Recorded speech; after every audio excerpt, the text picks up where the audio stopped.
आज बच्चों मैं आपको पढ़ाने जा रही हूँ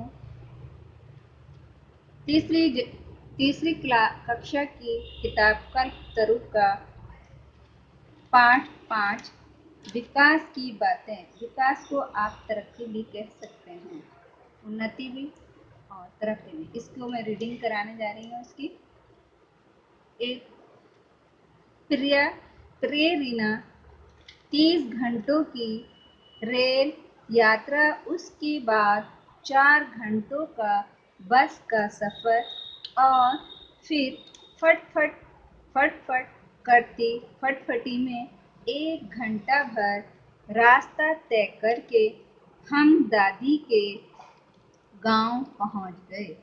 मैं और पिताजी जब फटफटी से उतरे तो वहाँ की शांति का विश्वास ही नहीं हुआ। नहा धोकर नाश्ता पानी करके थकावट दूर हो गई।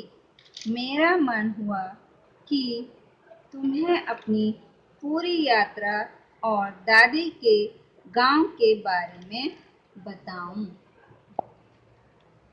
इस लेसन को, इस पाठ को आपको घर पर कई मर्तबा पढ़ना है। और इसकी कहानी मैं आपको बता रही हूँ कि जो पुराना समय, पुराना टाइम था, उसमें लोगों को कितनी तकलीफ होती थी और किस तरह मानव ने तरक्की की है। इस तरक्की को करते करते वह आज यहाँ तक पहुँचा है कि उसने टेलीफोन जैसी, मोबाइल जैसी और आपकी कई ऐसी मशीनें तैयार कर दी हैं जो विज्ञान के लिए बहुत ज़रूरी थी। विज्ञान हमें तरक्की के रास्ते पर ले जाता है।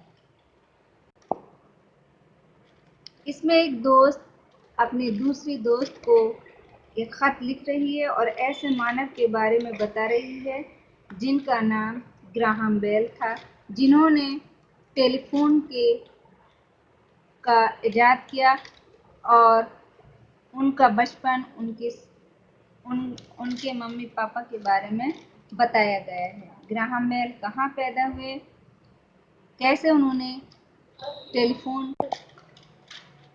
कैसे इजाद किया और उनके पिताजी कैसे बूढ़े बहरे बच्चों को लिखना पढ़ना सिखाते थे, इस बारे में इस लेसन में बताया गया है। ग्राहम बेल ने इस टेलीफोन के यंत्र का इजाद किया और आज हम दुनिया के किसी भी कोने से घर बैठे बैठे हम एक दूसरे से बात कर सकते हैं। बिना टाइम गंवाए, बिना समय गंवाए हम एक दूसरे की खैर खबर ले सकते हैं। ग्राहम बेल की ही इजाद है जो हम आज मोबाइल के दौर में जी रहे हैं। इस पाठ में सभी इस पाठ में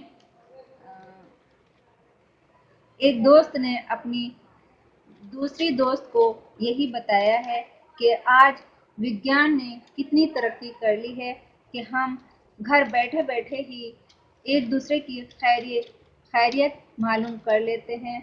न हमें कहीं जाना पड़ता है और ना ही हमें वक्त गंवाना पड़ता है। कॉपी पर शब्दार्थ करने हैं।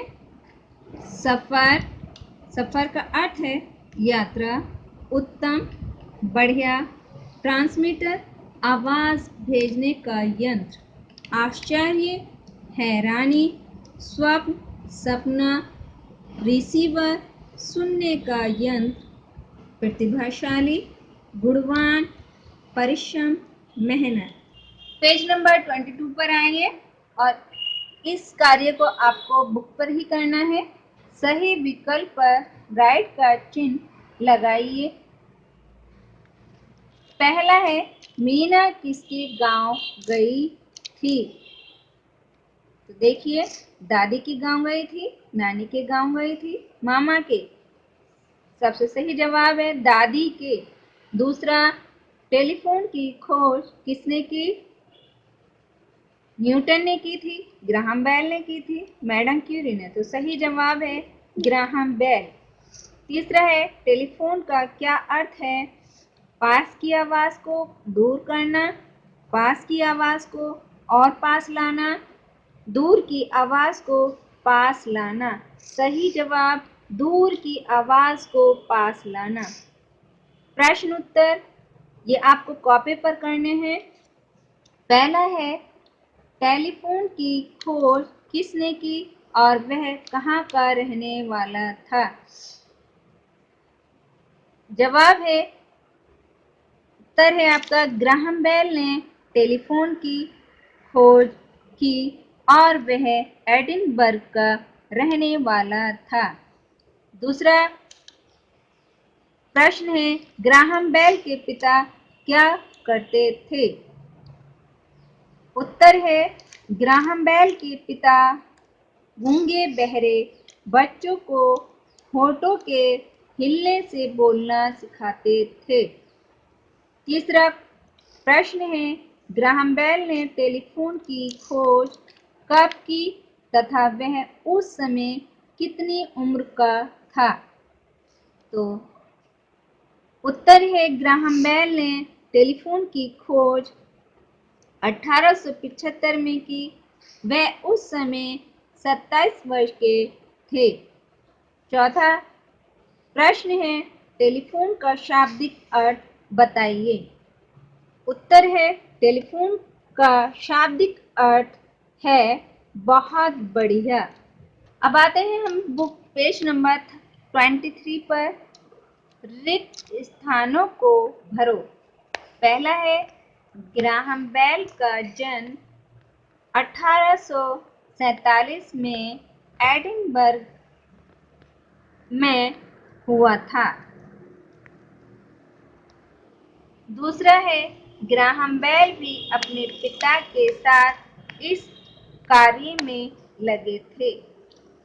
तीसरा है बॉक्स के सिरे पर गोल सा सिरा बाहर निकला रहता था। चौथा है फोन पर बात करने के लिए मुझे दादी के घर से 5 मील एक बैंक जाना पड़ेगा। अब आइए का पर समानार्थी शब्द लिखिए। समानार्थी यानी उसके जैसे ही अर्थ हमें लिखने हैं। पहला है यात्रा। यात्रा सफ़र को कहते हैं। देखिए यहाँ पर लिखा है डॉट्स में सफ़र। दूसरा है विकास। विकास यकीन को भरोसे को कहते हैं, तो यकीन। तीसरा है पत्र। पत्र चिट्ठी। चौथा है शांति, चैन, सुकून। पांचवा है स्वप्न, सपना। छठा है व्यक्ति, मानव। अब क्वेश्चन खा पर आइए।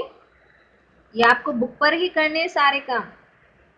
प्रश्न उत्तर और शब्द अर्थ आपको कॉपी पर करने। निम्नलिखित शब्दों का वाक्यों में प्रयोग कीजिए। पहला है प्रतिभाशाली। सीता एक प्रतिभाशाली लड़की है। दूसरा है विश्वास। किसी अजनबी पर विश्वास मत करो। तीसरा है उपकरण। हमारे टेलीफोन में कई उपकरण होते हैं। चौथा है इंटरनेट। हमें इंटरनेट से बहुत फ़ायदे हैं। इस तरह आपका लेसन कंप्लीट हो चुका है और इसको घर पर कई बार पढ़िए और ये काम आपको बुक पर करना है और कुछ काम जैसे प्रश्न उत्तर शब्द वो आपको कॉपी पर करने हैं। अच्छे से रीडिंग घर पर करिए।